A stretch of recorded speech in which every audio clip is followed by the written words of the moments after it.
say good morning vlog, but it's definitely not morning anymore. I just haven't had a chance to like pick up the camera. I did get a recording, or rather my mom did, of Sherlock doing some training outside. Up sit. Good boy. Up. Good boy. Spin. Yes, a good boy.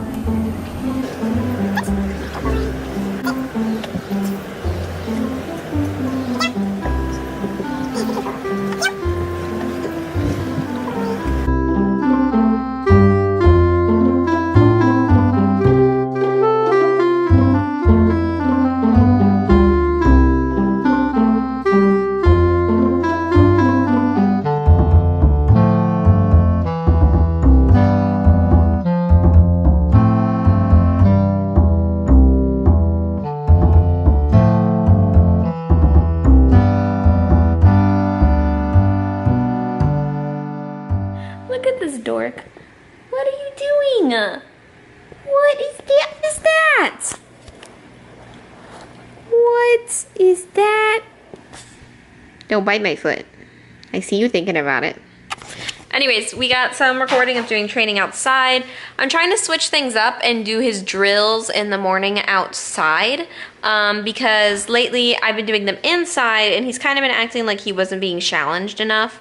So I just took them outside because obviously he's not like doing public access work or anything like that yet because his leash training is not the greatest. So we've been doing drills outside. We did one in the backyard and one in the front yard. When we do the drills in the front yard, I've been working with kind of redirecting when he goes to pull on the leash. When I took him out to the front and in the backyard too, I'm working on basically when he reaches or goes to lunge, I say his focus command, which is just his name, and he's supposed to like come back to me.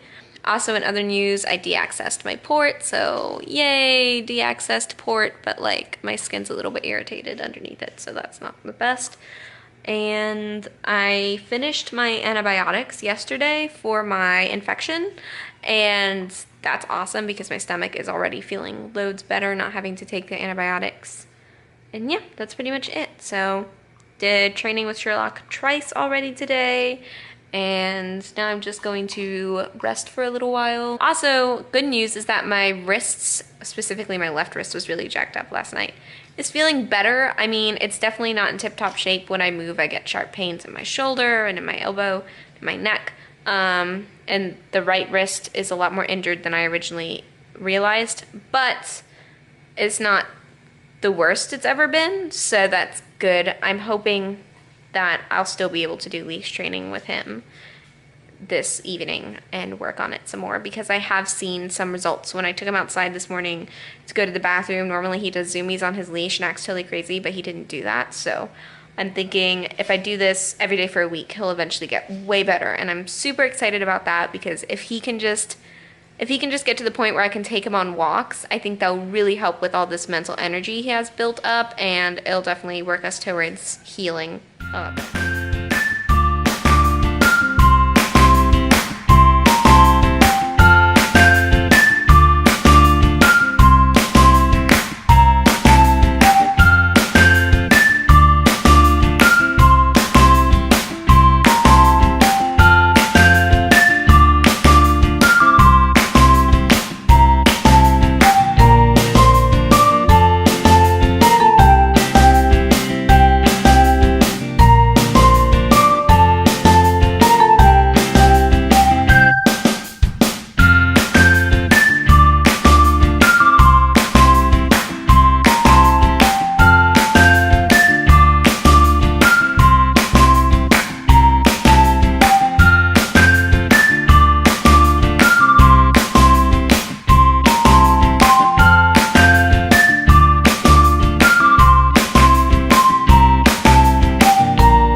had much of a chance to vlog today because Sherlock's been sort of loco Cocoa Puffs all day. I think he's teething really badly because basically what's happening is he's sleeping a lot and then he wakes up and just chews on everything he can get his mouth on and then he goes back to sleep. So that's what Rudy acted like when he was teething. I'm gonna change the format on this. I don't think it's the best. Hang on. I don't know if that's any better. Guess we'll tell. But I did introduce Sherlock to a swimming pool today. I think my family got some footage of that. He wasn't like super excited about it, but he also didn't hate it. So I'm hoping over time he'll get really interested in the swimming pool. And then, guys, I am so excited to report. So I took him out on a walk because I am like insistent that he's going to be walking every day for the next week to kind of get the leash training under control. And same rules applied. Basically, if he lunged, I would stop, correct, redirect, and then walk again. And we made it all the way 2 mailboxes down, and he was so much better. Don't get me wrong, he still lunged, but it was not like yesterday. I am sure you could probably see in the video how it was just like I would unlock my brakes and he would lunge. I would roll like less than half a centimeter, he would lunge. Like he was just lunging constantly. It was not like that at all. We actually, I think it took us half an hour to get halfway to the next mailbox yesterday. Today we did 2 mailboxes in like 20 minutes. So he was so much better. And I'm so excited to report that. It's a good sign that this training method is clicking to him, like he's getting it, what I want from him. The biggest issue we have, of course, is that even when he's loose leash walking, so that means he's not pulling on the leash and he's walking with me, he tends to get like underfoot or under wheel in my case. And so sometimes I'll like clip his foot with my caster wheel. And that's just because he tends to walk kind of like sideways, like looking at me like this and walking in front, which is a good sign that he's focusing on me, but it's obviously not super safe. So in the long run, he'll be taught to heel, which means that he'll walk beside me near my side wheels, so he won't get like run over by my caster wheels, which are the ones that are most likely to like run him over accidentally. But besides that, he did super great. I think it was a combination of the training we did outside and the leash training we did yesterday. So I'm really hoping that with a few more sessions, I'll actually be able to take him on some walks. And then after that, like little 20-minute walk, he was exhausted and has been a lot more docile. So I think he probably just needs walks. Puppies his age really benefit from slow walks a lot more than they do from playing fetch or other high energy activities, because a walk like activates so many different aspects of a dog's senses, like their nose, their hearing, their mental capacities. Like so many things are being used when you take a puppy on a walk, and so it really tires them out in a healthy, wholesome way. But when you do something like play fetch, it's pretty repetitive for them, and it doesn't do the same thing that going on a walk will do. Moral of the story, take your dogs on walks. But also I'm just like insanely excited that he did so much better. Sherlock and I are out here on the porch. I'm not sure if you can hear it, but like the sounds of crickets. Suburbia. It's like you can hear the crickets, and then in the distance you can also hear like people riding motorcycles. It's like the best of both worlds. Anyways, I'm out here with Sherlock, just kind of doing more, well, really I'm trying to keep him awake, because what we do is his bedtime is at 10 o'clock, but from 8 to 10, I try to keep him from going into a deep sleep. I did some training with him, so I finished all his kibble, and then I was hoping he would just stay awake, but he curled up in this little corner beside my wheelchair into like a little ball and was trying to go to sleep. So I had my dad bring me my camera in hopes that it would wake him up, since lately when I pick up my camera he wakes up, and it seems to be working. Let's see. Hi buddy. Did you say hi to the vlog? And say I'm a little puppy, short and stout. Here is my tail, there is my snout. Don't jump on the camera, please. See, he wants to go back there so he can curl up and go to sleep. You can't go to sleep yet. You still got 20 minutes before 10 o'clock. Sherlock. Oh, that's a good boy. That's such a good boy. We're out on our front porch, so like, you know, this is the front of my house, and then there are the steps right there. I'm trying to teach him to just like be chill, even though he's outside. because one of the problems we have is when I take him outside, he instantly goes completely hyper because it's like, usually when he's going outside, it's to play. And that seems to be working pretty well. He's calming down. He hasn't done any zoomies or anything crazy on the leash. He is doing this really weird thing. We have this old ass, like, metal table, and he's chewing on it. You're gonna give yourself tetanus, crazy puppy. It's like he also likes to chew on my wheelchair, but it's like, this is hard titanium. I don't, like, how is that comfortable to chew on?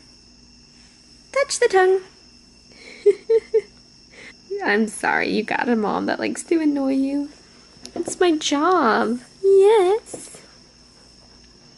Puppy snuggles. After our walk earlier, he got so insanely, like, happy that he had gotten to go like a whole 2 mailboxes down that he insisted on giving me what we're calling his hugs, which is where he basically just kind of like leans into you and just lays there and flops. And so I got to get a really nice hug and cuddle from him. This is a defeated dog. I think I successfully tired him out with our walk. Well, you got 5 minutes left, buddy, and then we can go inside.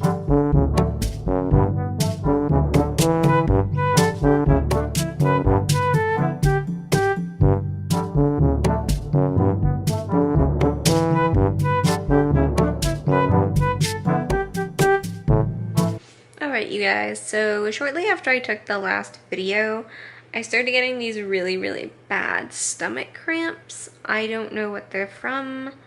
My stomach has been kind of off all day though, so I started getting this really bad stomach pain, so now I am laying in bed with my heating pad. Rudy is doing some DPT on the part of my stomach that's hurting the most, which is like my lower part of my stomach.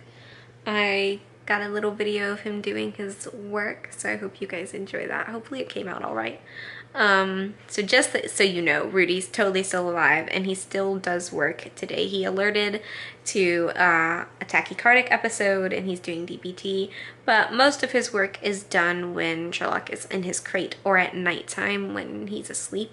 And that's just because right now, you know, the puppy is just too hyper to safely be around Rudy since he's so small. I mean, the puppy is about 20 pounds and Rudy is 6. So there's definitely a big size difference there, and I would hate for Rudy to get injured. They obviously have met each other and sniffed each other's butts and all that stuff, and they seem to really want to get along and love on each other, so I think one day they will be totally okay and hang out with each other fine. My stomach is hurting a lot, but I'm gonna try to get some sleep and go to bed. So I will see you guys tomorrow. Thank you for watching today's vlog. Good night.